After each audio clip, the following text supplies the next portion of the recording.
Welcome to the PVM Podcast. I'm your host, Nick, owner and founder of Project Veteran Muscle Gym and Foundation. Here we discuss topics veteran and first responder related, which include active duty life, off-duty life, civilian life, the good, the bad, and the ugly. PVM's mission is to build physical and mental strength one veteran at a time. That being said, let's get this thing rolling. All right. Welcome to another episode of the PVM Podcast. Today on the podcast, we have Jordan West. He local guy around here, been through a whole lot. He's got a lot in his head, and hopefully we can pry some of it out of there today if he can remember what he needs to remember. But let's get started on where'd you grow up? Yeah, Nick, first, thanks for having me. Yeah. So I grew up in Darien, Wisconsin, initially. Then I would go back and forth from like Woodstock. My parents were split up, so I would go to Woodstock and then back to Darien. It's kind of McHenry County, Walworth County, local. Mm-hmm. Went to school at Delavan, Darien, a little bit at Woodstock. But yeah, that's mainly mine. Yeah. What age did your parents split up? Probably about 4. 4? Yeah. Yeah, so before you really remember too much of it. No. So what did you go to Darien schools Delavan, then? Darien mostly, Okay. yeah. Phoenix. Yeah. I think back then it was like Park School we went to. Okay. And then they split, and then we went back. I think it was Turtle Creek or something like that. Yeah, Turtle Creek, and then went to Darien. Yeah, I'm not overly familiar with the area because I grew up in Heartland area. So, okay. But I've been here for 13 or 14 years, so Yes. not too long. But I guess today's episode might be sponsored by Tom Holland. Thank you, Vero. Great You can stuff. send me some free stuff. Here we go. So, I'm recommending the Edge Hill AZ IPA. yeah, I got a couple of NA guys here. Right. So, Perfect. yeah, you might have to pull the microphone a little closer to you. How's that? That's good. So, so did you play any sports growing up? Yeah, so football. Well, I played a little bit of everything. Football, a lot of wrestling, Mm-hmm. some basketball here and there. Skiing, snowboarding, Yeah.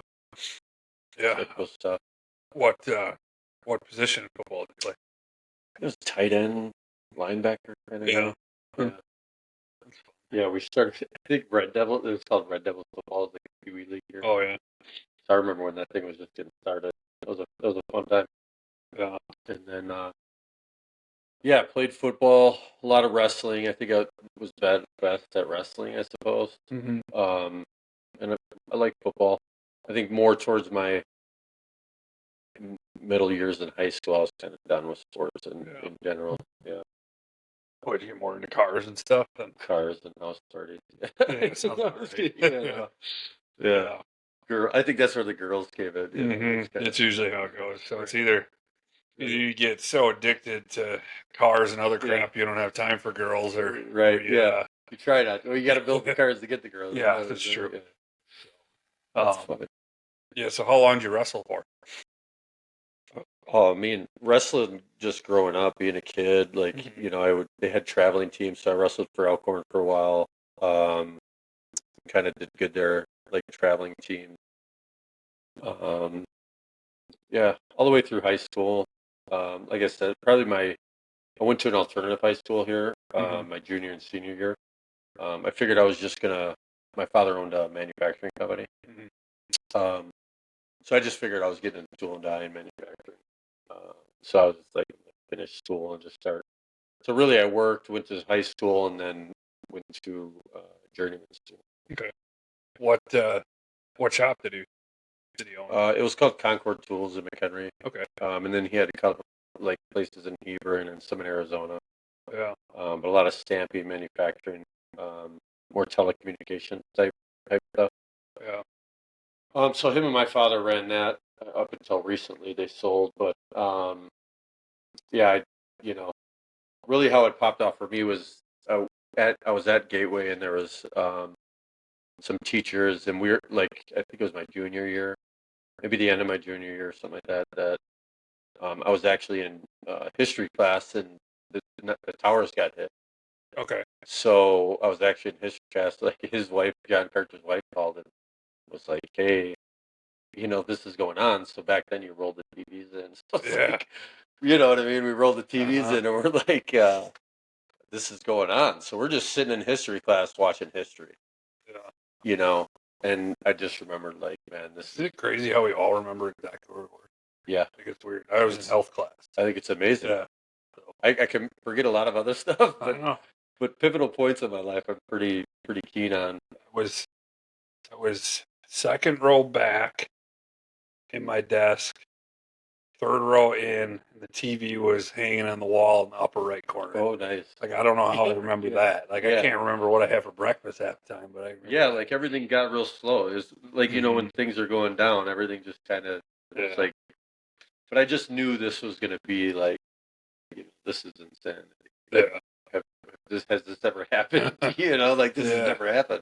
Yeah. No, so for us, there was a teacher, Miss B, and her son was a CB, right? And that's the only person I really knew other than my grandpa, NOM guys and stuff like that. So my grandparents, a couple of uncles, that NOM era, but outside of that, I didn't know anybody really.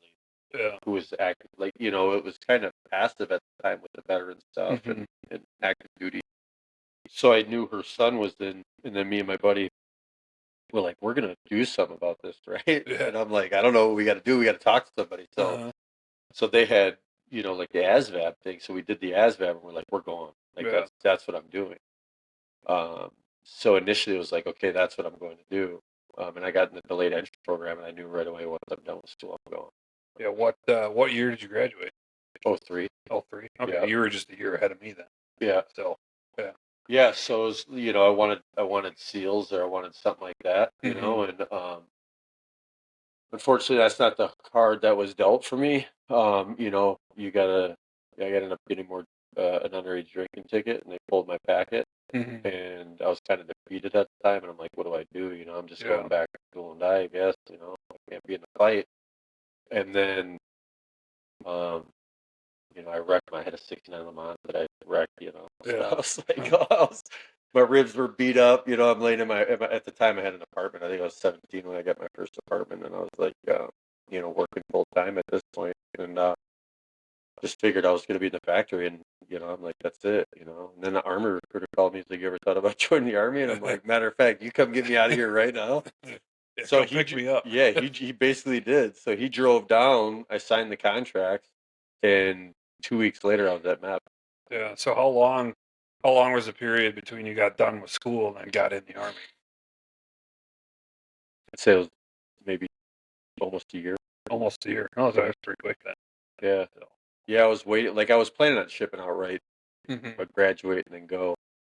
I think I started doing more like when I figured I wasn't going into the service, I kind of was defeated. Like I felt, kind of defeated in a way that, I wanted to do something so bad, but I couldn't do it. Yeah. So I kind of just rebelled a little bit, but I think I kind of needed that before I kind of, sow my oats before I let Uncle Sam take me over, Right. What I mean? Yeah, try to get a couple things done before you go get other things done. Yeah, exactly. So, but it all worked out, So you're originally going to go into the Navy then? That's originally, yeah. So I was in the delayed entry program to go to the Navy. Okay. And that was all set up. That got pulled, and then the Army called me, and I was like, okay, let's go, and yeah, went. I ended up doing artillery. I signed up for artillery initially, and I was like, okay, that's cool. Yeah. Let's blow some stuff up. Actually, it was like, what? Because I didn't know it existed. I mean, maybe it just didn't look into it. Yeah. I was kind of naive back then, but it was like, once they showed me the video, I'm like, do you want to do the infantry or do you want to do the blows? And I started watching the video, and I'm like, that actually looked pretty sweet. Yeah. So they sold me. The marketing got me for artillery, you know what I mean? Dude, it's amazing. Like, every time I talk to anybody that talks about how they got in, it's always the videos and the marketing and stuff. And then now all the videos and the marketing, I mean, up until just recently, were so pussy. It's not even funny. Yeah. And then now they're like badass again. Yeah. Yeah. So There were. I mean, I just remember all the explosions and stuff, and I was like, I don't know, this video's winning, right? You know, so that's really. I was like, let me try that. yeah. Which is kind of funny because, so I left.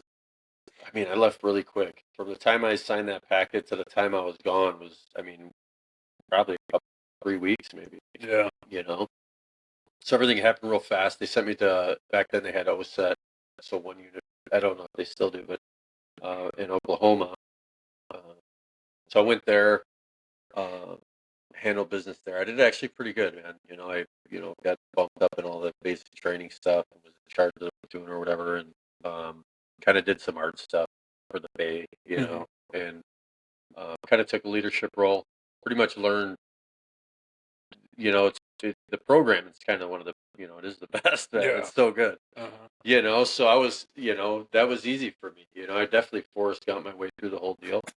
That's It's a new way to call it. yeah, it's just what it is, man. I just Yeah. kept my head down and, Roger's dad all the way through it.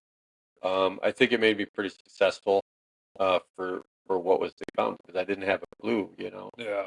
And I saw some guys just, okay, it is what it is, but I don't know if the war was on the back burner the whole time. Yeah. I mean, it's kind of bred into you, especially then you guys are all leaving, Mhm. so we knew we were getting orders. We just didn't know when or Yeah. what units at this point. So, and I mean, it was rough. Like our basic training was in Army times for, Mhm. like some Full Metal Jacket stuff, and Yeah, back when it was tough. it was tough. And what they were doing was obviously illegal. And there's guys that got in trouble. People were, doing the deed and all that stuff. So Yeah. they wanted out immediately, which Mhm. was weird to me, because I just wanted in. Yeah. Like I just want in, man. Let me get some, and so it was. I mean, it was obviously it was a challenge. I remember the garrison caps or whatever. We were like the last class before they went to the beret or berets. That everybody started wearing berets. Yeah, what are the for the other people that don't know what are the difference between the two? The garrison caps that old style like wedge green hat, and then the berets, the black or tan or whatever you go on to get. But that's that was weird, because you Yeah. look at old pictures from the guys way back when they all had garrison caps, and even when I look at my basic picture, I'm like, man, that's crazy. Yeah. So I didn't know that till later. Somebody's like, you start asking guys that are coming to the unit, they're like, no, you see the pictures, You're like, so it was just a funny thing that we were the last, like, kind of last class out of that to get that. Yeah. Um, Cool though. yeah, and then Something different. yeah, so we were in BDUs still, still shining boots. I think they sent me out to Fort Lewis. After that, graduated, got orders out to Fort Lewis, and I was attached to First and 25th, and right over by Second Bat compound. Like we were in these old World War II barracks, which I thought was pretty cool. Now that I look back at it, I was like, Yeah. it sucked, but it was cool. You know what I mean? Because everything's new now. Yeah. But it was like, man, it was just a lot of fun back then. Being young, um, just getting after it, and most of the guys already left, so they had the connexes packed. Everybody was pretty much downrange. Advance was downrange. I showed up. It was like, you guys have pretty much a couple weekends here till you guys are all going, and meanwhile everything's packed, so we just all have what the Army gave us, A, B, and C bag. And so it was like a real deal. It was like I don't get all the stuff that everybody else is getting. I just have what the Army gave me, and Yeah. we're rolling out. A little bit of money I did have. I think the PX had a deal on like Red Dog. So we bought a pallet of that and had a barracks party, and family, if you want to stake your buys, whatever, Yeah. come out, fly out, whatever. We had that time, and then we were out. We were gone. Yeah. Did anybody come out? Yeah. So my family been real.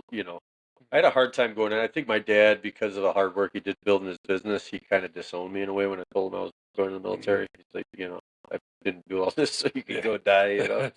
But I think once he saw me in basic, he kind of, he's like changed Yeah. his tune, And even today, he's like, he, I know that he's proud of me. Like he tells me all the time, and he's all into it. But back then, it was, we didn't see eye to eye. But it was something I had to go do. Mhm. It was kind of my calling and what I felt was right at the time. Yeah, Especially after seeing it, man. It's like you guys, you don't know the full force of America, but we're about to show you. You know. yeah. No, and I mean, like you said, you didn't have any family that was in the military really at all, did you? So my grandpa, but they never talked about it. The Nam guys. Yeah. You know, I mean, thank goodness for therapy and the programs we have because of the Nam guys. I mean, really, that's what it came down to me is like they didn't talk about it. They sat at the bar and drank, man. They had the VFW or whatever. You know, a lot of the guys I met out in San Diego, you know, they built Jack Line, or yeah, I think his name's Jack Line, but they built that uh, motel where just the Vietnam guys would go because they weren't allowed in the VA. Yeah. You know, so they were on a whim, but they never really talked about it. So I didn't know my grandpa was 101st and all this other stuff till later. Yeah. My grandfather was in World War II, and then every time I'd ask him about it, he said, I was just a cleanup. Right. Like, right. Well, what the heck's a cleanup crew? You never got a straight in? You don't know. Probably got more bodies on him. Yeah, right. So I have, they're stacking them, you know? I have no idea. I mean, I got a bunch of pictures. I got his uniforms and stuff. But, that's awesome. But I don't know anything. Yeah. So it's kind of crazy how those guys just didn't talk about stuff. No, real quiet. Mm-hmm. They but he'd always laugh, you know, when there was a article, and I don't know if it was is that Delavan or something like that. When I got hit, it was like they interviewed my grandpa, and he's like, you know, he's just, you know, all I heard was he was proud of me, man. You know, he's out there, he stayed in the fight, you know. So, but those old dudes, that's kind of what I looked up. I mean, that's how the World War II guys, the Nam guys, that's what really kind of kept me going. Yeah. You know, because I always looked at what we're doing is easy. This is all easy. And comparable to what I imagined in my head, right? Yeah. Now I look back, I'm like, oh, you know, it's a little bit different. Maybe you're a little too, you know, too programmed at some point, you know. Yeah, it's wild, different, like the different war that's fought now than then. Like, I mean, that was like the progression of war. Yeah, is just so much different. Yeah, well, even the technology. I mean, even when you're training, a lot of it's mechanical, right? Mm-hmm. And then you get into this tech side. Yeah, a lot of it's now. Even if you look at what's going on, it's like it's a lot of tech. Mm-hmm. You know, deployable tech. I love it because it keeps, you know, for the most part, keeps our guys out of the harm's way. But, you know, it's a lot of they got tech. You know, it's a lot of tech. Those freaking exploding drones are pretty damn scary. Exploding drones are pretty scary. Yeah. Drones are cool. Cool. I mean, that's like the worst thing I could imagine is a swarm of those things outside. Yeah. You're like, shit. Yeah. Now it's bad enough with bees. Could you imagine those things? Oh, God. Yeah, it is just a swarm of bees with bombs on them. You know? God, no way. No thanks. You could program them and be sitting in a bunker somewhere. I know. Have you seen any of the Russia-Ukraine videos and stuff? Yeah. Oh, man. I watched it for a while, but you know, they got a weird dynamic. It's like trench warfare. Technology. It's like everything so combined right now. Yeah. It's so weird. It's like World War II with modern technology. It is. So yeah. So, it's definitely like that. But it's crazy what's going on over there. Yeah. Actually. But if we back up a little bit, did your buddy end up getting in the Navy? Yeah, I don't know. I think maybe he was. I think he went on to be a CB. Okay. What it was. Huh. Yeah. You kind of lose weight. You know, even I was thinking about it. I just recently got back in touch with the buddies, you know, all the guys from downrange, and the flood of pictures and my old smokes and stuff like that, you know, something like I was just telling you earlier is that that kind of re-triggers a lot of memory, you know, and I was like, I forgot about all this stuff. Yeah. You know, and even going through therapy and stuff, it was like, you know what, how could I even talk about it if I don't remember it? You know? So it's great to see these old pictures. I mean, a lot of it's wild, but it puts me right back there. The minute I see the picture, I know, you know, hunting these dudes down for so long and then finding them. And then, like, I got pictures of them now, and I'm like, I remember that guy. You know? And then smells and stuff come back with old memories and everything. Those are the ones that trigger memories the most. Right. Catch a whiff of something, you're like, holy crap, what was that? You know what, the fleece jackets, man. Oh, yeah? Yeah, even when I wear fleece today, I kind of get like a little flashback. Oh, right. I remember that fleece, man. You know? Some dude was wearing a fleece jacket. So when I got rocked, so I don't know if you want to dive into all this stuff, but we can get to a lot of that. We'll kind of go timeline wise here. Sounds good. Okay, so you said you said you guys were about to head out, and you only had a couple weeks, and then Yeah. So everybody was, advanced party. Everybody, the meat of everybody was already in. There was a few of us trickling into our unit. Got to meet the guys, and then we were ready to go. Touchdown, flew in. I forget if that time was Qatar or Kuwait, but they keep you there for that climatization and get your blood right. yeah, It's 140 degrees over yeah, there. But yeah, so we stayed there for a minute. I think it was little tense and stuff. It wasn't nothing crazy like it was the second go around. mm-hmm. Everything was just really makeshift at first. That first kind of deployment. I call it the Wild West because Iraq eventually got to a point where you're like, what is this? To where Afghanistan was kind of always felt like that Wild West, Mm-hmm. and always had that, nitty gritty feel to it, on the battlefield. And that original like 04, 05 kind of time frame was like that. We had, makeshift everything, we were rolling out with motor pool Humvees. And I remember touching down and you thought it was the engines of the C-130 when you come barreling off that thing, and it's like, no, dude, it's just this hot on the tarmac right now. It's like, this is how hot it is. So I thought that was the memory that I was just like, man, it's hot here. Yeah, because Iraq is more modernized than Afghanistan. Oh yeah, for sure. That's probably why it just feels. Yeah, but Baghdad. I mean, if you look at photos, there's some stuff we came across as far as it, but we'd find photos all the time from like the 60s and 70s there. Mm-hmm. It didn't look completely different from even when we were there. Yeah. It just seemed a lot different. The colleges and just the people there, Yeah. just looked a lot different than when we were there. Yeah. So what year is this when you landed? Landed. It was 04, end of 04. Yeah, probably October. Okay. 04. Yeah. Just graduating high school. Yeah, we were there. We were already getting the doors primed for you. Yeah. Yeah. No, that was one thing I thought about it when I was in school enlisting and stuff. But at that point, I mean, I was like you or whatever. I was in the industry, like the machining industry and stuff, and it was the comparative paycheck between the two. Yeah. Was, I mean, that was making good money for the age, so it was tough. It was tough for me to get in, but I didn't. So I didn't end up going. But yeah, so I get it. Yeah, I was on the cusp. Yeah, I was on the cusp. I'm glad. There's half of me that's like, wow, you bit, and then I think that's a lot that I had to deal with over the years. Mm-hmm. Did I bite? Yeah. Yeah. And at this point, I'm glad I did. I don't think I would take it back. I'm very proud of what went down and the men I got to meet, and the country I got to see. It's hard to see Iraq right now. Oh yeah. It's So it's impossible. still a nice vacation for about 5, 6 years. Yeah. Until things change, if they ever will over there. But yeah. Yeah. So once you get there, you get to find out that it's an oven. Yeah. Yeah. Yeah. And then where are you stationed there right away? So at that time, I think Balad was the only, a lot of this is hazy. I think we flew into Balad and we had fly up to, or we flew right into Key West. I don't know, one or the other. I mean, there's just a lot of planes and C-130s and bird rides all the time.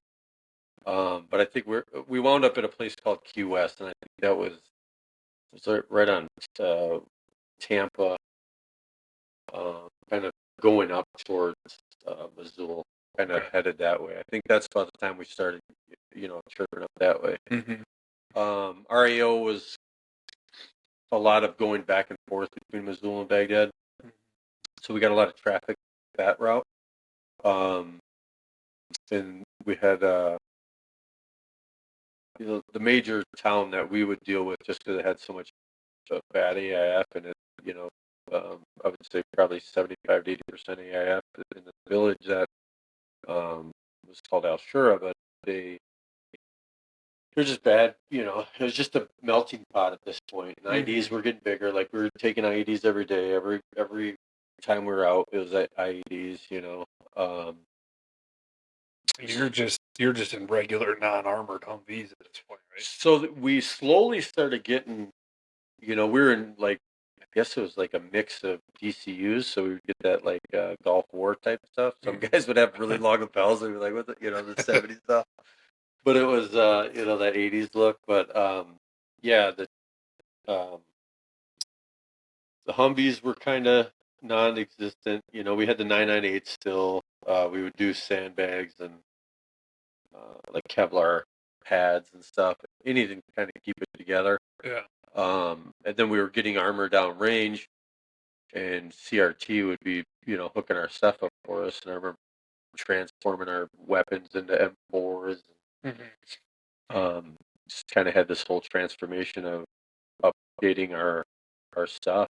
Yeah. What was your primary carry then?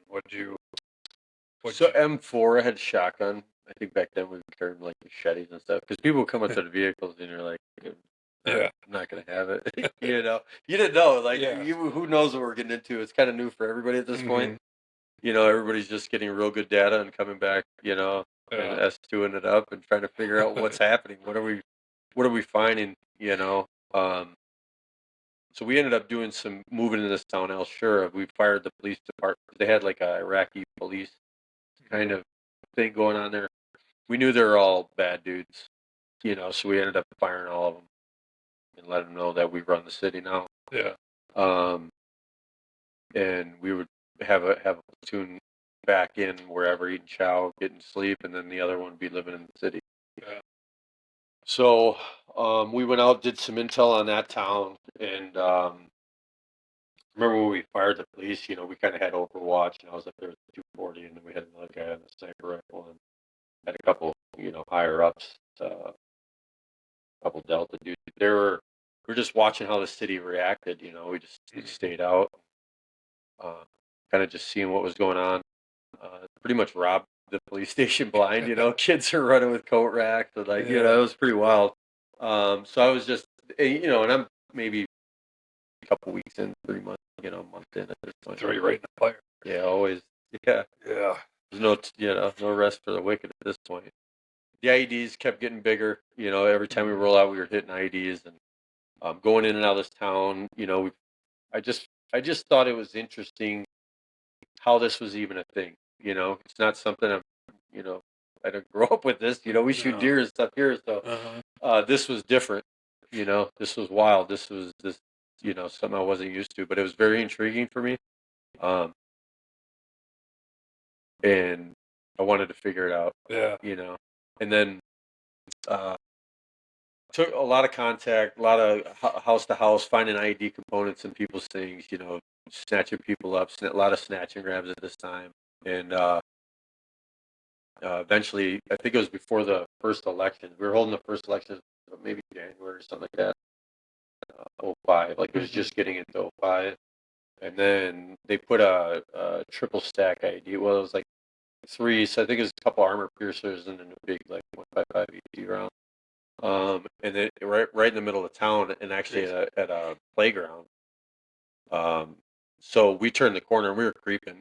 We were actually looking for one of the top snipers at the time. So we were creeping at night trying to see movement, and they lit that thing and it just rocked us. You guys were looking for a sniper? Yeah, well, we were looking because we had intel at the time of what he was doing, like his movements and stuff, and what time of night rather. And so we were kind of, we would do some bait stuff, and that's basically what we were doing, is running some bait tactic type stuff. And we went out for that, and I ended up getting rocked. So.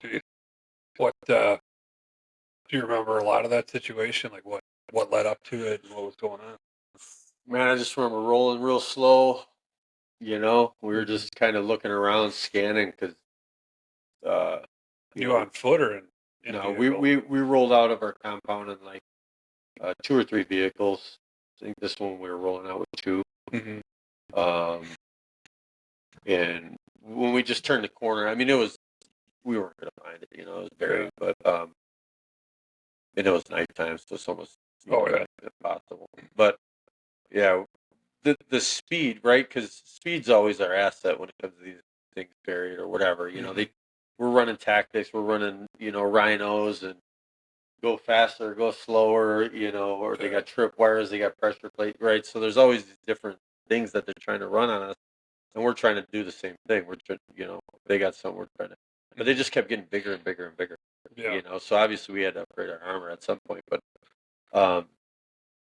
yeah, it just rocked me, man. I tried to get back up on the 50. I was in the gunner's hatch, and I tried getting back up on the 50, and I couldn't see. I was like, man, I can't see nothing. Well, it blew. I had my Kevlar and my goggles, but the strap underneath like ripped, and I had a cut from it. It like ripped the Kevlar and my goggles right off. Yeah. So when I fell down inside of the Humvee, that's why the police gets me. Yeah. So this dude, Betterton, was driving and he had a police on, man, and I just felt like I knew what was up. There was no hiding what's happening. Yeah. Like, half my face is blown to shit, and I can't see. So I just dropped down in the vehicle, and I'm like, oh fuck, and then sorry. There's no limit on okay. swearing. All right, man, because I can get into it. Yeah, whatever you want to say. All right.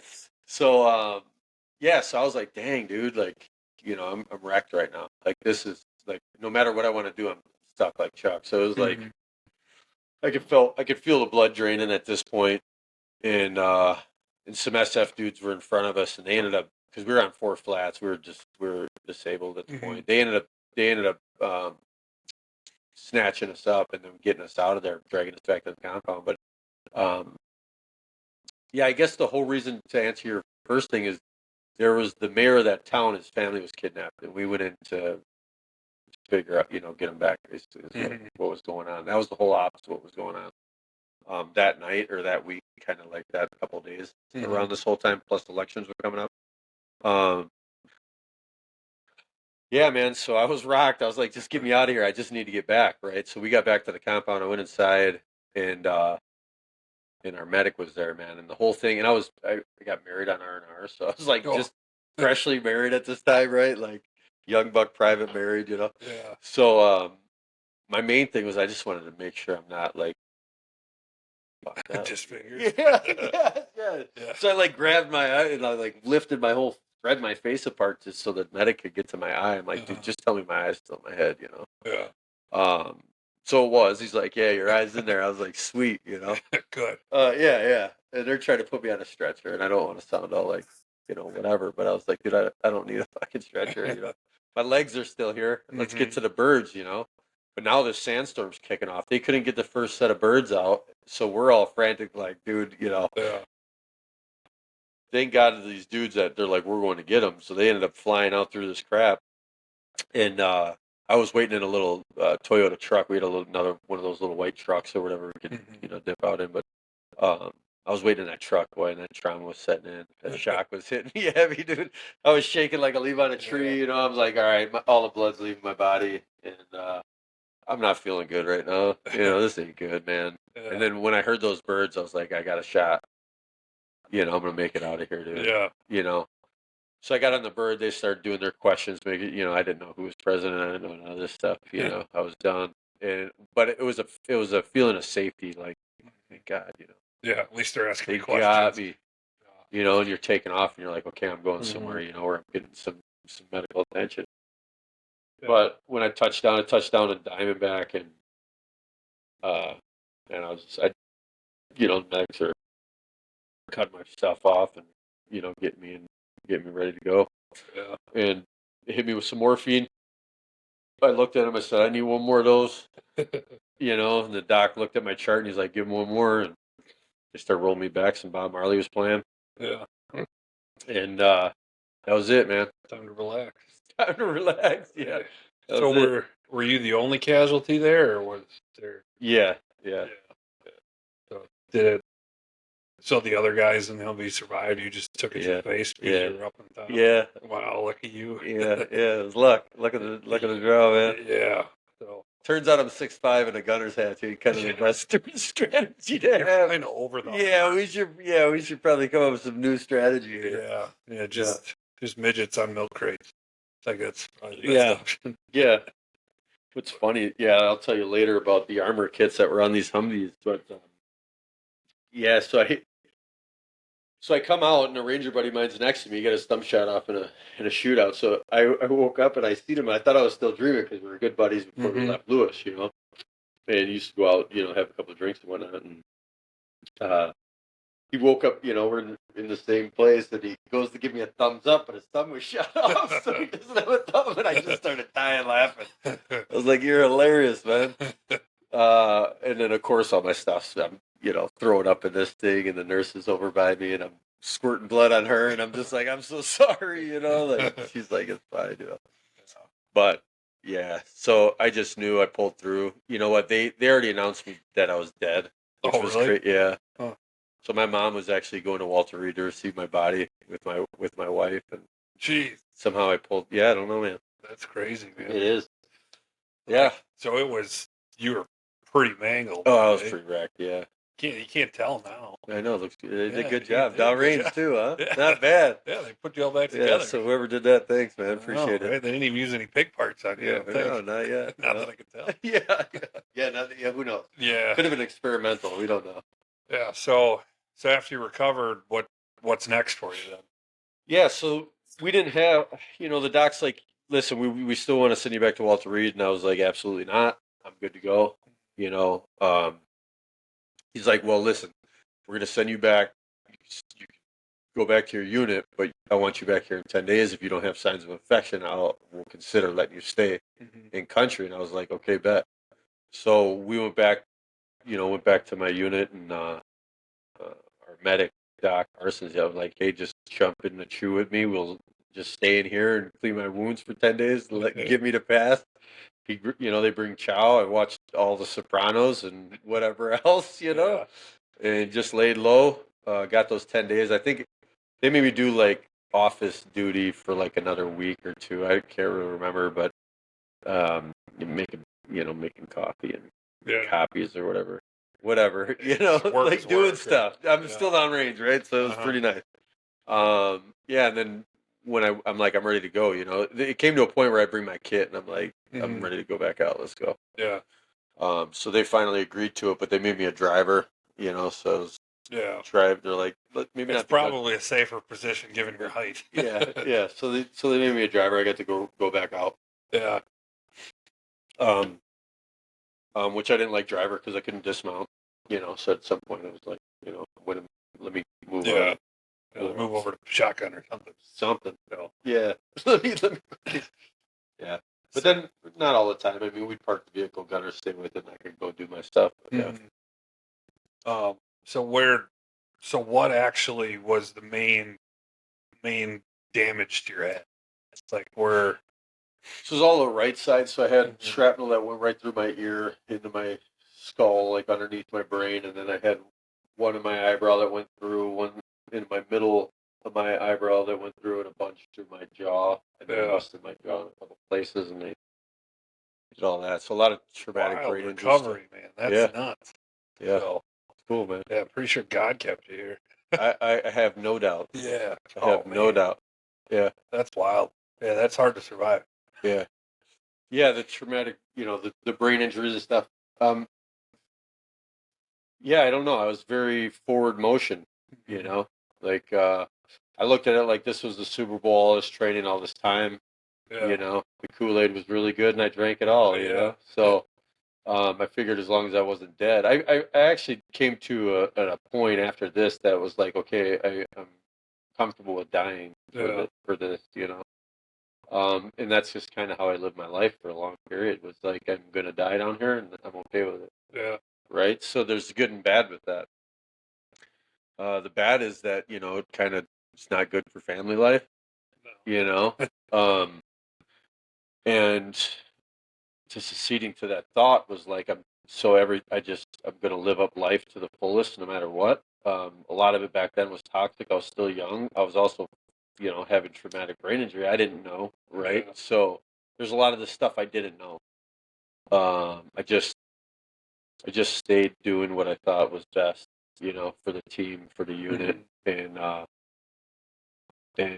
was it. Army was definitely first, and anything that came in that way was kind of secondary, So that wreaked a lot of havoc on personal life. So Yeah, I can't imagine that was good for the marriage. wasn't No. any of them. Any of them? Yeah. All right, Gotta have that BAH, man. so we're at marriage 1 at this point. Yeah. Right. Yeah. It was like marriage, deployment, child, divorce, marriage, deployment, child, divorce. Well, nothing but consistent. So Yeah, it was a loop. It was a wild loop. yeah. So came back, did the Germany thing. A lot of training, a lot of good training in graph, phones, fells, stuff like that. A lot of units were being disbanded. A lot of joining up. Second cav at this point. Loved it. Loved the dudes in that unit. Had a good time, man. Got to see Europe. Stayed there about 6 years. Met another Frau, great person. German national. We got married. Went on another deployment. Well, for this, I think, yeah. So went on another deployment. I didn't meet her yet. That was after the second one. Yeah. So you were in Iraq, and then So I went back to Iraq. This time was like Taji and I think Ramadi and Sadr City kind of was going at this time. The worst areas possible. Yeah, I don't recommend. Yeah, no. Yeah. I don't think they're even still good vacation spots. Yeah, I don't know what's left of them. I mean, I don't know what's going on there. Yeah, so there was a lot of wild stuff going on at this time. So the second deployment, I don't know what time, but my back just gave out, like my L5S1 and shattered it basically. And trying not to leave, trying to stay in country again, And then my medic was giving me Toradol shots, which you're only supposed to have X amount for a period of time, and I'm getting them like every couple of days. And I guess the SCO found out about it. She got hemmed up, or so I was starting to go paralyzed. Is what was happening. So we were going to talk to a Mukhtar or whatever, and I couldn't. At the time, my driver, I looked at him. I'm like, I can't move. I can't move my leg. And he's like, "What?" I'm like, "Dude, I can't move my leg." So, it just started weighing on me. Yeah. And right away they're like, "No, we got to get you to Ramstein. We got to fly you out to Ramstein, dude." Which the skull comes down. He's like, "Listen, you got kids now. You got to start. I know what you did last time. Blah blah blah. You got to start thinking about outside of it." And I think that's the first time I started looking outside the military. Yeah. I just didn't know, or at least outside deployments, right? Like this was like, oh shit, there's more than this. A little bit more bring you down to earth moment. Yeah, I'm in the middle of a combat zone. My skull's sitting here telling me I got to think about my kids, and I'm like, "What are you talking about, dude?" Yeah. No, we're living in the middle of this train yard right now. We're getting rocked every day. Like we gotta. What are you talking about? So he's like, "Well, just." So this is how they get me out. We'll just go check it out, and we'll fly you back, right? I'm like, man, now what I know, I'm like, you're a liar, dude. You're lying to me. Yeah, but you're molded at that point. You listen, so it's 100%. Go check it out. Yeah, go check it out. We'll fly you in to Ramstein, get your back checked out. We'll have you back here, but we can't have you on the battlefield when you're going paralyzed, right? So obviously, just walking. Yeah, but your brain's still. See, that's the hardest part. Is our brain's still like go mode, and my body's just slowly deteriorating. Yeah. And then that's when I realized the standard. Like, I had to have a real conversation at some point that it was like, listen, if I can't keep this standard up, I got to let this go. Yeah. Because I'm doing a disservice to the next guys. That I can sit here and do it X, Y, and Z, but if I can't keep that standard, who the heck am I, man? So that was a thought I had later on, but for this particular time was like, okay, I'll just go to Ramstein. They're gonna, do their magic, and I'll be back. Unfortunately, that's not what happened. They're like, we're setting you out. We're benching you, and I'm like, dang it. What they say was the cause of the back issues. It's my L5S1, like it just explode, like half of it exploded or whatever. It's like it came out and ballooned up, and it was like there's black spots. I don't know, all the X-rays and all the crazy stuff there, the MRIs and all that. It was periods of like learning to re-walk, and then also a lot of PT. It was like a year and a half of that, but a lot of hydrocodone, a lot of Vicodin, a lot of hop you up with whatever you want, And I just remember jugs of that. But at this time, the drinking took off, right? Because now I'm a defective soldier. Yeah, but I didn't really leave. I was such in a dark hole of I'm defective, right? Like I'm getting thrown away right now. I'm no good if I'm not on the battlefield type mindset. So the drinking really took off. Still trying to save my last marriage, I'm just still going through that, What I know now is I wasn't processing trauma appropriately. So she was in the States and you're in Germany? Yeah. And you're trying to... We went to one more trip to Mallorca around this time, and on that trip, we're just like, no, it's not going to work out. And how many kids did you have at the time? One. Just one? Okay. Yeah. Yeah, we just came to terms. It's not going to work out, Yeah. That's freaking hard. I mean, how do you... Either party, how do you do it? Yeah. Yeah, military life's not for everybody. No. You know. War fighters aren't the best married men. No. Especially while they're in. Yeah. Yeah, so that was kind of all going on, and then I just started taking off the deep end. I was in Germany. I was living the Viva Loca, and it just, that's where the depression and all that stuff started to hit me pretty good. Until they came back, they're like, hey, we're going to, got back online, change over command type thing. The new command, I just love, man. They're buddies, we hang out, barbecue, had the crew, like we had a real tight crew, higher enlisted at this point, or upper enlisted, whatever you want to call it. But, so we were a real tight group of guys, and we got some orders to go to Afghanistan, and I'm like, I'm in. So so my SCO signed off, let me go. He's like, I want you to go. We'll kind of take care of you while you're there. But, I'm like, I want to go. I want to go see Helmut Province. Yeah. Which I was grateful for, man, because it was part of the puzzle that was missing for me. And I wanted to go see what that was. And that reminded me, like, the beginning of Iraq. That was back to the Turkish, So, but we were at little Ramrod, which apparently people have been told me over the years, it just got so big. But I just remember when that place was small, and a couple cool operations out of that place. And yeah, I mean, I kind of just got to see Afghanistan.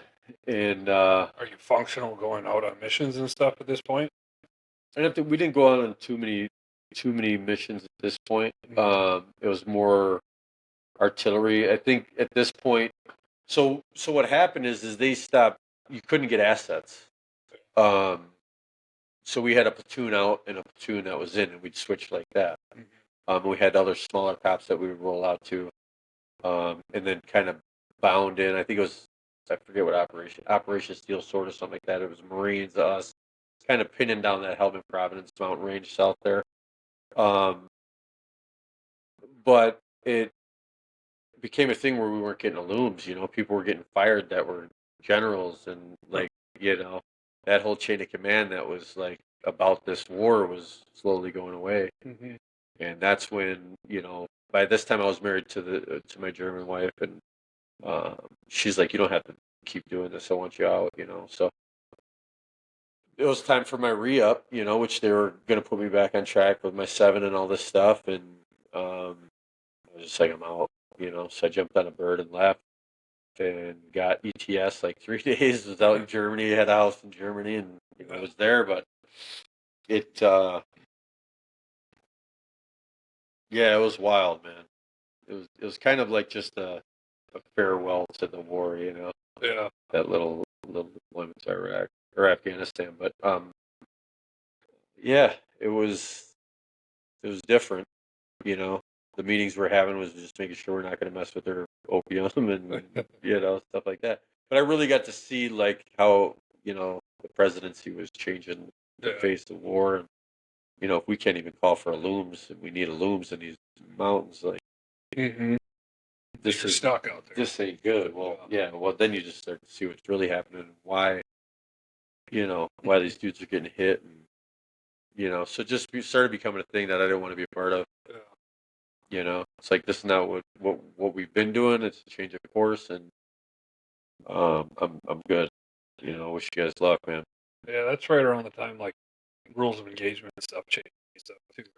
Yeah, so this is like 2010, 2011. Yeah, Mm-hmm. I hear a lot from everybody involved at that time. Yeah. Yep. It was no more. We couldn't do our hands were tied. So, and that's something I didn't want to be a part of. I didn't feel like that's what we were doing there. Yeah, no, it's impossible to even protect yourself. Right. They have put up there. Right. So it is what it is. But I knew my time was got to go. Yeah. And like I said before, maintaining a standard that I couldn't. My body was just done. I gave it everything I got. I left it on the battlefield, and it was time for me to move on. Yeah. And that's the course of action. So it is what it is. I got out, lived in Germany for a while. I mean, I think the first night when I realized that was it, like I had a panic attack and I was laying on our apartment floor and just sweat was pouring out my body, man. I just didn't know, like, what do you do now? Yeah. Well, I mean, that's all you've known for right, 6 years or whatever. Yeah, a doctorate, warfare. So it was like, I was like, what do I do? I knew how to hunt IDs. I knew how to find stuff. And, um, I was good at that. So like, I never thought outside of that really. Other than I have ex-wife, a wife now, and we wanted to have a baby as well. And we ended up having a baby. Well, I ended up moving to California because the childhood dream was always to build cars, right? Like I wanted to build cars. So I was like, when I got out, I was like, I'm going to build cars. Well, my father met a guy named Jay Orberg, who I knew his car from Volo, and seeing him growing up, these wacky Hollywood cars, So I was like, oh, okay. So I'll just fly out to Oceanside, and there's like a military city, anyways. And I've been going out there for a while. My stepsister was a school teacher out there, so we'd go quite often. So I'm like, okay, I'll go out to Oceanside. I'll meet Jay. So I ended up just like working for free. I'm like, dude, I just want to live here. I'm gonna get a Jeep, longboard, beach cruiser, and I'm chilling on the beach. I just remember flying in and seeing my dad give him a hug. I just melted, man. Like, just feel like the war and all that stress and all the crazy drama and all that stuff kind of melted away. So it was just like, wow, man. I just felt a sense of peace. And all right, now where are we at? Let's do something cool. Yeah. Did your wife come with you then? She was a flight attendant for Lufthansa, so she could fly all of that. So I just got a beach house on North Strand, and she'd fly back and forth. Yeah.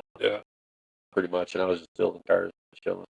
Yeah. So did you have your second kid at this point then? When she was flight, yeah. So we started. So she got pregnant. I moved back.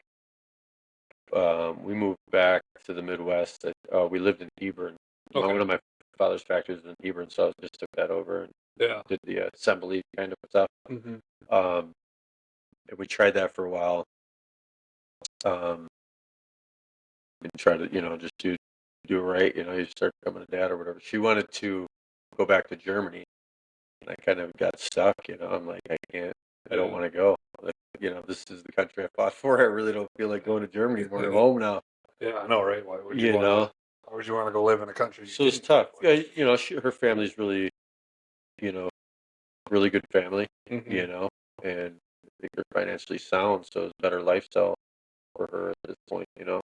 For her and my daughter. And I was, at some point you're like, okay, it's a better life for you guys, and I'm just trying to do it here. I don't. At this time I was 26, 27. Yeah. Maybe 28. I don't know. But I was like, okay, and I just wanted to do car stuff. Yeah. So I was like, we'll just catch up when we, it's an international relationship at this point. So yeah, so I just dove deep into the car scene. I went back out to Cali and started building for real, and met a dude named Keith Dean, and he took me in and started, like, the Dean shop is like one of the business, it's like one of the best. So I was like, let me learn that. Helped set up a bunch of museums and worked on a bunch of different stuff over the years, and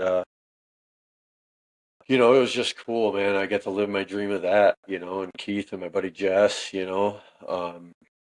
really showed me what was up, meeting a lot of, Bill Hines and just, Mitch and all those guys, like, they were just, they're bigger than life to me, you know. Yeah. And so I got, I have a talent, I have art talent, and got really good at, welding and all the custom car stuff, fiberglass, and just, all that stuff. Met a dude named Walt, built a bunch of cars out at his place for different celebrities, and um, yeah, man, I just was all the way in it, Yeah. Um, and then I just started meeting more and more people, and then winning some awards with Keith and Top Customs, and just stuff like that, and it just became a cool scene. And then I met my last wife. She was a model for Deluxe. I think she was one of the most model or covered models for Deluxe, and we hit it off. And her father was a good friend of mine, so we just ended up getting married. And kind of what it was. Yeah. I started my company at this time. What was the name of the company? It was Build Your Plastics. So I met a guy that he was kind of an angel investor, but you know, kind of the Harvard, Columbia investor type guy. Pretty smart, I would say, with his engineering background. Yeah. But he started. This is where I really started learning about business, like how to look at things, kind of the entrepreneurial mindset. Um, so So I started building the shop, and I had a lot of sweat equity. Right, that's one thing I do. I was very good, talented with art, and that's the gifts God gave me, is the art stuff and fabrication. And then, um, obviously, I had a machining background, so it's kind of everything was came pretty simple. Everything fit. Yeah, right. Well, my life continues to do this. So the narrative behind the whole timeline is like everything slowly starts going, right? And when I look back, I'm like, you know. So then I remember George Barris having this shop where you could roll this car, and they had like all the greats that I remember, the custom car builders, all kind of did work for him, but they're all great in their own way, right? But he was getting it into the movies, like Universal stuff, but you could roll a car in there, and you could get it upholstered, you could get it painted, you could do all that stuff. I was like, that was my dream, to have a shop like that. So Lee allowed me to do that, invested enough, and I was building some cool cars, and Jess was coming over, wiring stuff. We were kind of this younger group of guys building cars, and then we had a bunch of bread making equipment that I think it was Big Eddie Bread or something like that. And then they ended up selling that to a Canadian company. Then I got double decker buses. Yeah. And we started building these in a food truck, so you could go upstairs and eat upstairs with the umbrellas and all that. And then a Big Eddie Bread, we were making the sandwiches with the bread and selling the bread out of it, and yada yada. And then we had Duffy boats. We were buying these old Duffy boats and making them electric. And that got sold to, I think, some company in Newport Beach. But so we just started doing all this stuff. We had an engineering clean room. We were renting out at some point we're like, let's rent this out. So just all this stuff was going on. It was basically like 5 businesses at once. Which became a lot. By this time, I was an alcoholic. It was like, I think every business owner that has multiple businesses. Yeah. So this time, and I had some jet fuel that would help me, dabble with. But it was like, I knew I had issues, and then I got on some Netflix stuff, started ghost building for Netflix shows, and building vehicles on the Netflix stuff. And my marriage was failing. I was working 18 So hours. were you like, do you have like stuff on TV and everything then? Yeah, I'm not. I don't like being. I mean, this is kind of the first deal for me. I'm more behind the scenes kind of guy. Yeah. So there's stuff on there that I built that would be recognizable. Yeah. That's cool. Yeah. And then the Las Vegas Museum, I was building that. We were gonna do a TV. Jay and I were gonna do a TV show out of there. So Jay and I were building these double decker buses together in the league. I just didn't want. Thought Jay was ripping them off, and I'm like, he's not ripping you off, dude. I don't know. So they had their falling out. Anyways, he's like, well, I'll invest in you. And I'm like, well, I'm not going to turn it down. Sorry, Jay, but, I got to come up too, So, and it can be like that. Hollywood's Hollywood. Yeah. So. Did you get to meet a lot of celebrities and shit then too? Yeah. Oh, dude. Yeah. Do a little bit of partying. Any memorable ones? I mean, there's, they're all memorable, I guess. Yeah. Yeah. It's like meeting anybody. Yeah, that's got to be a crazy scene. I don't really know anything about any of that. Yeah. It's different. Yeah. Yeah. Yeah, it was cool. So, I don't even know where we're at. So, wife and I, went through some hard times. We moved back to Chicago. Was doing some like construction and stuff like that, rental properties and stuff like that. And I got out of that when at this time I knew I was having PTSD, right? Like my life was starting to become unmanageable internally. Mm-hmm. Externally, I mean, I could always kind of keep it together, but internally, I was dying. Yeah, falling apart. Yeah. All right, we'll take a quick break, Yeah. and then we'll kind of get into how you solve that. Sounds good. Hi, robot. Yeah, I know, right? It's all right. All right. Well, we're back. Trying to think where we even left off. Where we at? So I left Chicago.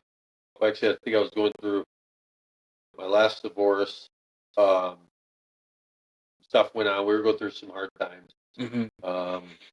There's some infidelity stuff, or I'm sure there's some drug use at this point. Partying lifestyle was really prevalent, but I think the PTSD was the most, thing that was the underlying thing. I don't think I thought about often. I just knew nothing was right, and I was angry all the time. And I was working 18 hours a day, just chasing after it. And I thought the more I could get out, the more output, the more success. And it just drove me to a point of breaking. And at that point, I think once my mom said, "All right, you gotta address this," Mm-hmm.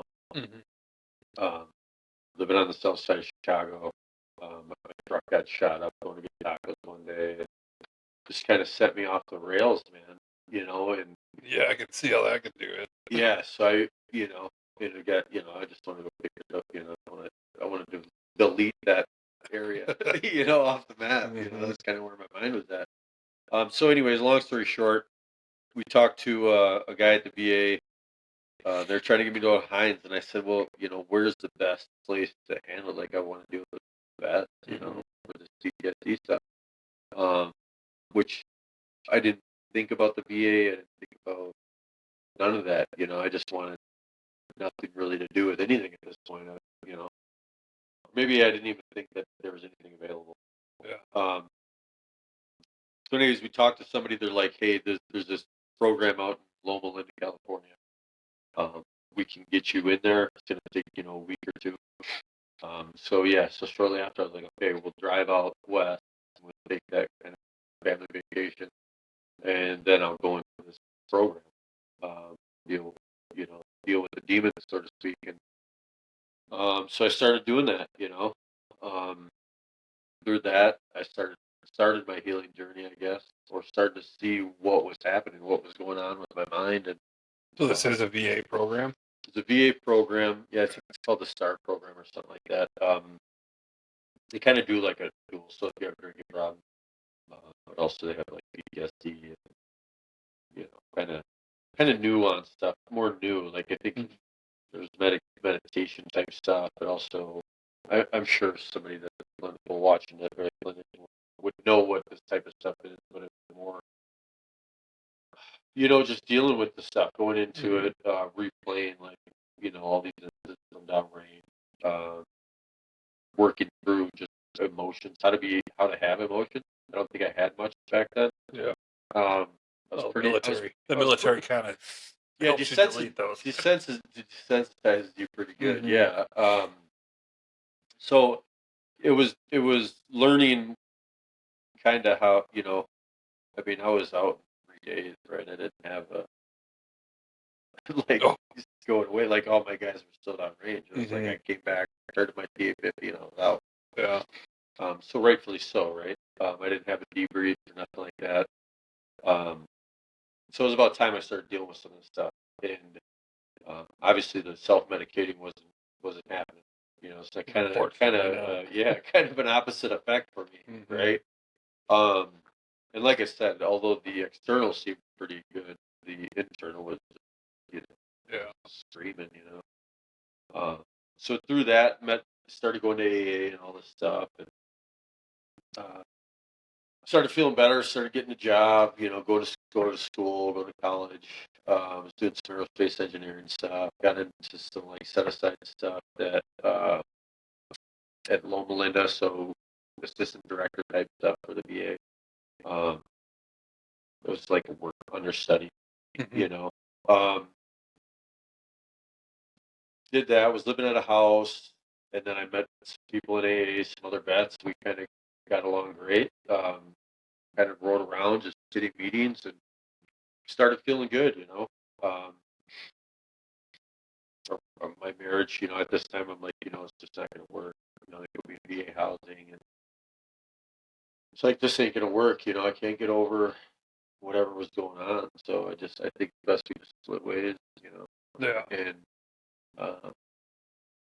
ended up, they had another center. It was the Aspire Center, it was strictly combat vet, PTSD type stuff. So I got selected to go into that. So I moved down to San Diego, went into this another program. Now it's like I'm feeling good. This program stuff's working. What else you got? Right? Like, so that's so much drugs and alcohol. I still want to work on this PTSD stuff. And I was hunting on the best. You guys said this was the most elite program you guys got for this thing. Let's see what's up, Yeah. Let's keep fixing it. And then you're not drinking at this time? No. Sober, yeah. Yeah, I would have stents. Like, the first time I was in a Aspire Center, I went out partying with some boys downtown. Kicked me out, Yeah. So, and then a guy I met from the rooms, he put me up at his house. He's like, we'll get you to the Veteran Village, kind of get me going. So I just kept going with it. It's like treatment 24/7. Like, I just wanted to fix what was ever going on. And I wasn't giving up until it was done. Yeah. What I know now is, working on it every day. You know what I mean? Yeah. It's a daily surrender. Right? Well, it's like, did you watch any of the RFK Jr. interviews or whatever, or watch any of the stuff where he talks? I caught a little bit where he was on heroin for about 14 years or something. Yeah, where he talked about his addiction. Everybody makes fun of him for making his bed every morning, and he's like, he's like, well, I got 40 tasks every day, and making the bed is the first one. Well, there was that who's that SEAL commander, that captain, whatever, Jocko. It wasn't Jocko. No, it was another guy that talks about making your bed. This is a famous speech. Oh, yeah. But I remember hearing that a while ago, and I go, that's one of the best things I've ever heard, man. And I still do it. People say it's a military thing, but hey, listen. If I didn't do anything else today, I made my bed. You know what I mean? I make my bed every morning. I like getting into a made bed. I'm going to tell you. Especially a hard day's work. Getting into a made bed's nice. Yeah. Or just having a clean bedroom. Like, that's hard. The laundry, that's the hardest. I've been struggling with that since I was a little kid. Yeah. So. Yeah, we need to figure out an automatic laundry deal. Oh, gosh. Yes, you got to drop it off and go pick it up. I know they do, but all those robots have cameras now, and they spy on you when you're naked. They sell it on the internet. I just got a new. Yeah. You just get deleted. Nah, they'll let me slide. Yeah, they're robot. Chinese robot. That's funny. Yeah. Okay, so we're back. Your fidelity issues and stuff or whatever are just not flowing. So you're. My mind was so twisted at the time. It was like, whether she did it or not, it wasn't a point. It was just I need to move on, and going alone sometimes quicker, and not having attachments and being free to get better. Not feeling like I owe anybody anything. I need to be in this facility and just going through the stuff, dealing with these doctors and going to these appointments and, trying this medication, not trying, that's too much medication. Yeah. That's not enough, Yeah, do you think maybe she was toxic, or she was too much of the wrong lifestyle for you? Or do you think I think she's a great person. I think at the time, and how the lifestyle was, we were just both in it, and whatever comes along with that, it's pretty much, that's the lifestyle, right? And I don't think either one of us wanted to live in that lifestyle, right? We thought we did, but I don't think long term that was what we wanted to do. So I couldn't shut off what I had going on. She wanted to shut it all down for whatever reason, It's been years, but she's very successful. She's very, all my exes are very wonderful mothers, right? I'd never take that away from them. They're very, very kind women with these girls, and I'm grateful for that, right? Do you have a daughter with her then too? I have 3 girls. Three girls. 3 married 3 times, 3 daughters. Oh. Yeah, and they're all beautiful. They're all very successful. Good. The oldest is at Columbia right now, so down in the city, and she's having fun. She's enjoying it. But yeah, so I was in San Diego, hanging out with a bunch of vets, just doing the meetings, doing the therapy stuff. Started getting better. It was like a slinky effect. I'd get better a little bit, and then I wanted to go back. I was on the fence for a long time, and like I said, externally had a penthouse, living downtown. Padres tickets, all this jazz, financial stuff. Doing VA home loans at this time. Met a lot of cool people there. Some of my best friends today that I consider good buddies. They were there for me at the bottom. And I quit that. My last time in the VA, I said, listen, I'm going to go back to, maybe I need to just be back in the stuff because I'm chasing this adrenaline still. So I got into executive protection stuff up in LA. Started doing that around town, and realized maybe I'm going, this ain't the right move. I don't need to keep compounding this stuff, and I need to settle down. So it's like, okay, bunch of stuff happened between there, but I'm like, I need to go back home. My grandfather died, and I'm like, you know what? I've been gone for 20 years at this point. I want to be by my family, man. I've been gone for a long time. And even though I come back and here and there, but it's more just coming back, partying, getting out, seeing what's up and just leaving. And I'm like, man, I just want to settle down. So I came back, had a girlfriend from Carlsbad, and she's like, well, I'll go back there with you, So we came back here. It's hard to slow down. It's a different life, So I don't think either one of us knew how to slow down, or the Midwest lifestyle, I would say. And there's nothing wrong with it. We were just different. We're in the city, So it was a different transition for us. There's aspects of it just I still love. I love it. But so we went through our hardships. My last stint drinking, my drinking was pretty severe. Had a little bit of trouble with Warwick County, and they put me in a little 40-hour hold or whatever, and that was kind of where it all turned for me. That was like all this to this point was like I was sitting there. The only book I wanted was the Bible. I said, "Listen, I want the Bible." Yeah. Because through these meetings and all this stuff is like it is finding a higher power. Like, okay, now I felt like I know who my higher power is, but I never dove into it. So for that thing, is like whatever happened in that little stint in Warwick County, I was like, that's it. Yeah. And everything, all this chase, all these demons, all this stuff just stopped. Yeah. All this noise in my head stopped. And I've been chasing ever since. And I haven't looked back. I don't drink anymore. I don't do anything anymore. I'm focused on the next best thing. I focus on solid people in my life that are creating a healthy atmosphere for the community and for the church, and other men that are just on the same path. And I really don't have time for all the other stuff anymore. I really don't. Yeah. Something bigger than me, and I love it. And I love getting to learn who my now my father is, and I stay in that. And anything that takes me out of that, I just don't have time for. Yeah. No, that's what you have to do. There's no right. There's no fence, man. Yeah, there's a podcast I've been. It's been a year or so now. I've been listening to him, Sean Ryan. Okay. Or whatever Sean he's had an absolute ton of demons and stuff too. I mean, he's ex-Navy SEAL in the agency and all that stuff. He's years and years of living in Mexico, partying and all that crap. Right. And he straightened his life up, and he's starting to interview a bunch of religious figures and stuff like that. And he had it's the weirdest thing that I would get the most out of one of the guys that he came on is actually an exorcist. So he had these just crazy ass stories that give me that guy a year before this, and I would laugh. I'd be like, yeah, right.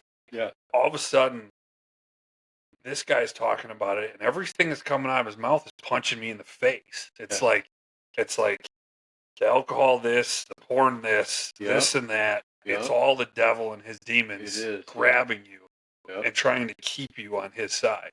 And until you find God, you can't push them away. And then, but as soon as you do, he was talking about ties too, right? Like soul ties, how it like binds itself onto this this soul. Just crazy stuff. And then like I got into what the heck is his name? Billy. Can't remember his last name. Black guy. He's totally into like all the Egyptian and ancient. I'm more of a West Huff guy, but that's that's what I'm talking about. Him and their. I'm more West Huff. I got West back. Sure. No, and that's so. I was on Billy's side for a while. Okay, and then this is all part of that same time where everything's starting to transition. I'm with you. And then I watched the Wes Huff Billy podcast or whatever, and all of a sudden clicks. Right, everything's right there. I'm with you on that. Right there. I'm like Wes trounced his ass with facts and science, like science, biblical science. Yeah, like it was like, holy crap. Yeah, it all makes sense. Everything makes sense. It's wild. So even when I came back here, when I kind of just turned my life over, right? I surrendered. I've been baptized in Ocean Beach, and Mark did one of my last tattoos. He's one of my pastors. Now he just goes more into the prisons and stuff like that.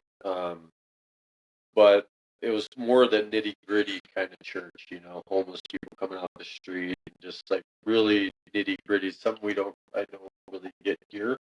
But I'm okay with that where I'm at today because all the stuff I went through, I had to get to this point, right? And even where I work today is like, building armor.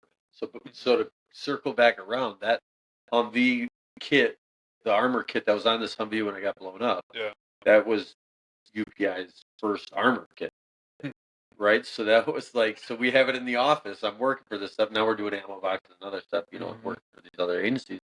But now I'm building armor for government contracts, and it's like Did you guilt trip them into hiring you? Because this basically no, I'm just a good spokesperson. Mascot, but no, it was just manufacturing background, right? Like I've done that on and off my whole life, so it's kind of an easy transition. I understand what's going on, and whatever it is, but it was definitely a God thing. It's a Christian company. There's a lot of discipleship going on there. We're also building stuff to save the warfighter downrange. So it's like, for me, it's like all this stuff is like. So I was showing him pictures of like how we built our armor, and then Jeff was like, "No, dude, that was ours right there." And I'm like, "No way, man, that's crazy." Yeah. So all these years later, now I'm working for the company that was putting these armor kits up. So I'm like, it's awesome, It's kind of a well-rounded circle, and I get back to caveat on that whole Billy Graham. I think it was Billy Graham, right? Or is Billy Carson? Carson, yeah, Billy Carson. Yeah. So for a while there, when I was early on into like finding my spiritual side, because I guess coming out of it, you really don't know, right? So I tried everything, right? Mormon, Buddha, whatever would service that. Just trying to find something. Something. Like, for a long time after the war, like I grew up going to church. I grew up going to Christian camps and stuff like that. But I knew I was angry at the Lord, you know what I mean? The whole time. Like people would go to church, I'm not going in there. Me and him have nothing to say right now. I got nothing to say to that dude. Yeah. I'm upset. Right after what I just saw go down, I got a different story, right? So I was upset, and I knew that. And I'd have those conversations. Not like I didn't have a conscious contact with them. I was just upset. Yeah. And I knew for a long period of time I was running with the devil. I knew that, 100%. And he still forgave me, right? He still washed away all the stuff that I had going on. He washed it away. He took it away in like a blink of an eye. Yeah, it's just It's that's like, everybody's free gift that he gives us. it's beautiful, man. And the grace and mercy that I received on the back end. And now it's like I just sit and wait. I don't do nothing unless I know this of him, And I won't. I refuse to. I don't have to today. I don't have to feel like I have to go run and do something. Yeah. And I saw that thing you're saying staying strapped where you had your Bible in the truck. Yeah. And I'm like, that's what's up. That type of stuff right there. I'm like, yep. See, those are God shots to me where I'm like, I'm going to do this thing with Nick, man. Yeah. And that's the type of stuff that I'm about today. Yeah. Whether it's discipling or whether it's just having good communication and conversations with other like-minded men. And I'm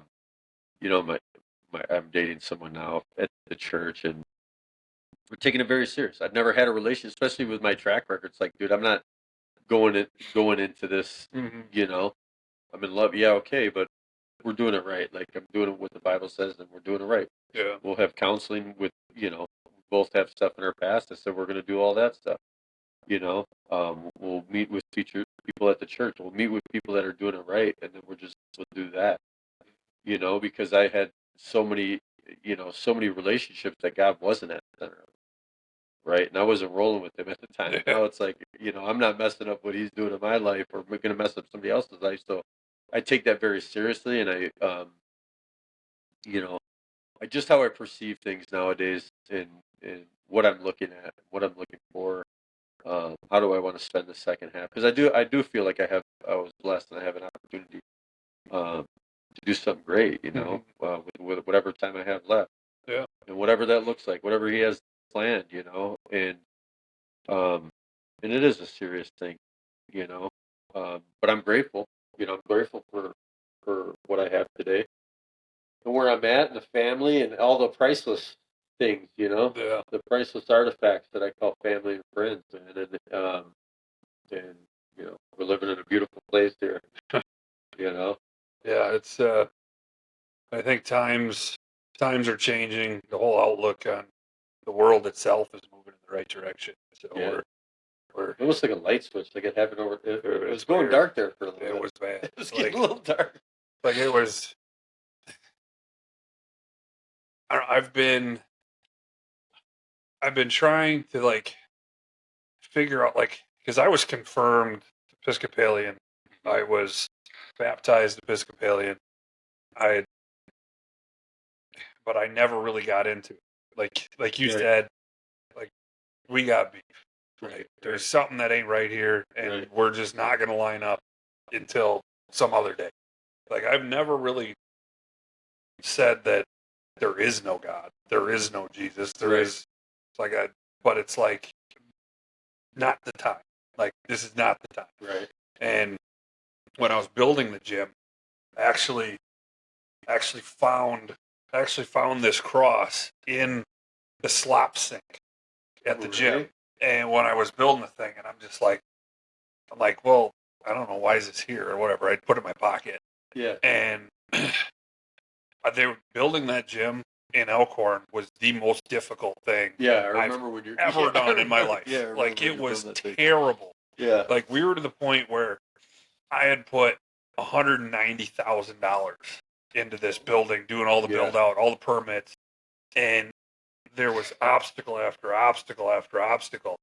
And then I found this thing, and all those obstacles just fell apart, like just gone. And I'm sitting here, I'm like, no way these two are related. Like still at this point, I'm not putting all this stuff together because I mean, that's a year ago, right? More than a year ago. Yeah. Like there was a point when we were going to get pushed off like another 3 months before we could open because we had to have some permits approved and stuff. Yep. Somehow, phone call. I got a hold of the supervisor for the whole state of Wisconsin, and he pushed our prints through in 3 days. Like, all of a sudden, it just came together. Yeah. And then the person that was giving us all the trouble the whole time, come to find out, now he's fired. Okay. Gone. So, okay, bam. Yeah. Now we got the next step. Yeah. Like, all these pieces, and it was all accumulation for me. It's like, okay, I was shit until this point, and then now everything got turned on its head, and things are going in the right direction again. So, and that's the only thing I can blame. I got nothing else. Yeah. So it's weird. It's weird how it works. Like it is weird, but it's also awesome. It's freaking awesome. Cool. Yeah. Like you can feel it. Like you can feel it grab a hold of you. Oh yeah. Oh yeah. Yeah. Both sides, you can feel it grab you. So. Yeah, but I'd rather feel light than I'd rather have that constant peace that, you know what, there was fear, like a lot of things are fear-based, but I feel that nowadays, I feel like, okay, like I look at things completely different, you know? Yeah, it's like, let's just go. Like the fear is not as drastic, but in the darkness it's there, but it's just, everything's twisted. Everything's like a shell. It's like a shell game with everything. Yeah. And it's nice, but the minute I touch it, it breaks, or it's fragile. Nothing's really, there's no substance really to it when you're running with the devil, Did you feel like when you were in the military, you said that like you had the point where you were like you didn't care if you were going to die, kind of thing? Do you think that's? I just came to a realization that's what was going to happen, and then later, right? The Lord showed me that all the areas He was with me. Right, there was other hits where obviously I'm just kind of giving you broad timelines of my life here, but there was areas where I was supposed to be in this Humvee seat. A colonel was killed not too long ago on this little thing that we had for a retrans site. But if I would have been in that seat, but Langley gets out and checks it, right, to where I'm just like, if we get it, we get it. I'm playing Russian roulette, and which was dumb of me, But when that thing went off, it threw him, and he got rocked, and he got his heart, what I mean. So, but if I was doing it my way, I would have been dead, right? When you look at that Humvee, it was like that thing was demolished, So there's things like that, right? But not knowing it then, but there was tons of areas like that to where He just showed me, like, listen, I was with you here, I was with you here, I was with you here, I was with you here. When I fully surrendered not too long, maybe a year and a half, 2 years ago at this point. But at that moment, it was just breakdown, like, thank you, like, what, you know what I mean? Because all this stuff was unveiled to me that, yes, you've gone through all this stuff. Yes, I put there's these trials and tribulations, and all this stuff, but I'm still, I'm still here, And there was times where I turned away, and I think that's where the righteous man turns away 7 times, right? And it's like, okay, there was a time where I'm like, you know what I mean? I'm counting to 7. Yeah, I'm at 7. All right, okay. But I don't know. At some point it just flipped, and I just started getting into gratitude, and just being so thankful that He is a merciful God that would never left, and continued to give me opportunities and chances. And now I just don't squander that, right? Like I'm to the point now where it's like I'm all in. There's no halfway here. So so life's just, and I could see it working in my family. I can see the people that I interact with, and that do know my story. It allows them to, like, kind of have, okay, I see this. All right, okay, See the pivot. Yeah, and it's not just talk. You know what I mean? There's no talk. It's all action here. Other than this podcast, you know what I mean? I'll say my 2 pieces when it comes to coach, teaching, mentoring, but for the most part, I just get to work. You know what I mean? So I'd rather have that, speak a lot louder. I definitely. I mean, I can see it in you, because when I first met you, when you first came to the gym, you're just, the demeanor about you is different. Like, you're different. Like, there's something that's more put together. Yeah. So Yeah, I was just lifting, and trying to figure stuff out. So, Yeah, I didn't, and having a purpose, and even obviously things not are always 100. That's just life, right? But what is 100 is that conscious contact and getting my devotionals every day. Like there was a study about reading scripture over 4 times, like it's dramatic 4 times a week, like it dramatically J curves up with depression, anxiety, all these things that happen in 4 days. So, and that's just recent, but I've been doing it, right? And my girlfriend now, she's history and theology teacher, so a lot of stuff that I have questions with because sounds a little kooky, but these visions that I have had, I didn't know what they were until I started getting into the Bible. Now it's like, oh, he was showing me this. This is a thing that's attached to this. So it's almost like I knew what this story was, but I just didn't know it was a biblical thing.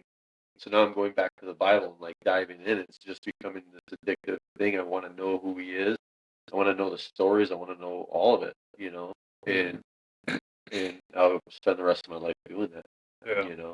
and whatever residuals comes from that, I'm okay with because I know it's good, right? Because I put out a lot. It's a good addiction. Yeah. It's like a we great, can be addicted. Yeah, to yeah. If I'm gonna be addicted to something, this ain't a bad one. You know what I mean? So I think it's caffeine in the Bible is kind of what I'm addicted to at this point. Yeah. Yep. Still need that little bit of stimulant to get me through the little day. bit, yeah, a little bit. I like coffee. Yeah. I think this is like one of the only liquid death that has. Is it? Some of them do. Yeah, liquid death all of them, stuff. I tried different ones. They're sometimes like this one's the Arnold Palmer one. Oh, I love it. And they call it Dead Billionaire. Yeah. I see what you're doing there. Yeah, I love Tricky. it. Tricky. So, a little subliminal joke there. Yeah, I love it. But yeah, so I mean, what else do you see in your future? I mean, are you going to stick building armor, or do you have something else in the works, or what? Yeah, so right now, I'm going to continue to do this. I think it's a great company. I think I'm going to continue to grow with them for as long as I see. I mean, obviously, that's just kind of where the Lord has me right now. I don't know if that's forever. I'd like to say it'd be nice to have, the 20 years of working in one place. Difficult for an entrepreneur mindset. Yeah. But I also like the consistency that my life has. That's pretty consistent, less chaos. I don't know if I mean, who knows? Maybe there's a company down the road. I don't know. Yeah. We'll see. But for today, maybe investment or something. But for today is just I get to go do this stuff, and I'm proud to go do it. I'm proud to work with the people I work with and the younger generation discipling and these guys. A lot of these guys like to hear this type of stuff. They like to hear the story. They like to hear the turnaround. There's a lot of other second chance, gentlemen and women that are there that my story helps. Hey, this is how I got turned around, or this is what I've been through. I can understand it. Sometimes it's just listening. Yeah. It'd be nice to put people on the right path before they do all this stupid shit like we did. Well, sometimes who are we to say? Like sometimes you got to bump your head enough to get it. But to be an advisor, at some point, I don't know. It's just how the Lord works through all of us. I think that omnipresent piece is kind of, baffling. I think it's hard for us to grab that concept, kind of like infinite. Like how do you can you even understand it? Because we'll just call it quantum physics. Yeah. So, but yeah. So for the most part, it's I just one day at a time, man, and I just I get to do stuff like this today. I never used to. I would my whole life like, oh man, I recluse for the most part because I was embarrassed of and shame and guilt and all this other stuff. But all that's been washed away. I don't feel any of that today. No, and I appreciate you telling your story. So I appreciate it's not easy for anybody to really tell stuff. I mean, because heck, maybe someday this could have millions of views. You never know. I mean, there's stories out there to a lot of people at that point. Well, good. Yeah. I mean, that's the purpose, right? And that's what I prayed for when I was here. It's like, if it can help one person, Yeah. or somebody can get it, then great, man. And if anybody wants to meet up for coffee, I'm down for that, But it's just, all I can do is share my experience and kind of how I got through stuff and the hardships I had to face, and not giving up, just keep going after it until wherever point I got to that I felt like I was manageable to live my life, and I'm not winding up in prison, I'm not dead, and I'm not all this other stuff, which still baffles me today, but it's, it is what it is, but that's why I say one day at a time, and I'm just grateful for that, and I live in a place of gratitude today, and, that's just the way I take it now. Well, Just to be alive, man. great way to be. Great way to be. Yeah. All right, I think we'll end it here, and Thanks, then man. maybe in the future we can catch up, see where we're at again. Definitely. Do it. All right. Appreciate it, Nick. Thank you. Every night coming through televisions. It's a revolution. I would rather die by electrocution than let them silence us or let them lie to us for one more day. This is retribution. Let them hate if they want to hate. Trust them, I say what I want to say. I ain't gonna fake it or run away. Face it, I'm unafraid. Take it on the chin like a man with his judgment day. We're the underdogs, we're the challengers on our worst behavior. We're the renegades, we're the vagabonds, we're our generation. We're the counterculture, we're the underground. Don't know what to tell you. Label us as your enemy, but we're the rebellion.